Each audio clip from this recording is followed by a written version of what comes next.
રાજ્યભરમાં જે મેઘમહેર છે તે શરૂ થઈ ગઈ છે। ગઈકાલ રાતથી જ જે રીતે ભારે વરસાદની આગાહી કરવામાં આવી હતી, તો ગઈકાલ રાતથી જે રીતે વરસાદ ખાબક્યો હતો, ત્યારબાદ આજે વહેલી સવારથી જે ધોધમાર વરસાદ વરસી રહ્યો છે, તેને લઈને જે અમદાવાદના નીચાણવાળા વિસ્તારો છે ત્યાં ઠેર ઠેર પાણીના દ્રશ્યો બની ચૂક્યા છે। આ અમદાવાદનો વાડજ વિસ્તાર છે, જ્યાં આગળ જે કલાકમાં જ હાલમાં જે ધોધમાર વરસાદ પડ્યો તેને પગલે ઠેર ઠેર પાણી છે તે ભરાઈ ચૂક્યા છે અને જાણે દ્રશ્યો બતાવી રહ્યા છે કે કઈ રીતે પૂરો જે આ એરિયા છે તે બેટમાં ફેરવાઈ ગયો છે અને ક્યાંક ને ક્યાંક આ પાણીના લીધે લોકોને જે છે તે હાલાકીનો સામનો કરવો પડી રહ્યો છે। પાણીની વાત કરીએ તો તંત્ર દ્વારા જે હાલમાં કોઈ જ કામગીરી કરવામાં આવી નથી। ઢીચણસમાં પાણી છે તે ભરાઈ ચૂક્યા છે, ત્યારે જોવાનું રહ્યું કે હજુ તો આ આગાહી કરવામાં આવી છે 3 દિવસની, ત્યારે તંત્ર શું કામ કરશે।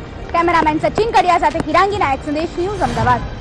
રાજ્યભરમાં જે રીતે મેઘરાજા ગાંડાતુર થયા છે, ત્યારે ફરી એક વખત જે મેઘરાજાએ પોતાનો રંગ બતાવ્યો છે, ત્યારે જે આ અમદાવાદના અમુક નીચાણવાળા વિસ્તારો હોય છે, જેમાં કલાકોની અંદર જ જે રીતે પાણી ભરાઈ જતા હોય છે, ધોધમાર વરસાદને કારણે આજે પાણી છે તે ભરાઈ ચૂક્યા છે। આ અમદાવાદનો વાડજ વિસ્તાર છે જે ધમધમતો હોય છે, ત્યારે આ મેઇન રોડ પર જ તમે જોઈ શકો છો કે કઈ રીતે ઢીચણસમાં પાણી ભરાઈ ગયા છે ને ક્યાંક લોકોને જે છે વહેલી સવારથી ટ્રાફિક જામ ને તેની સમસ્યાનો સામનો કરવો પડે છે।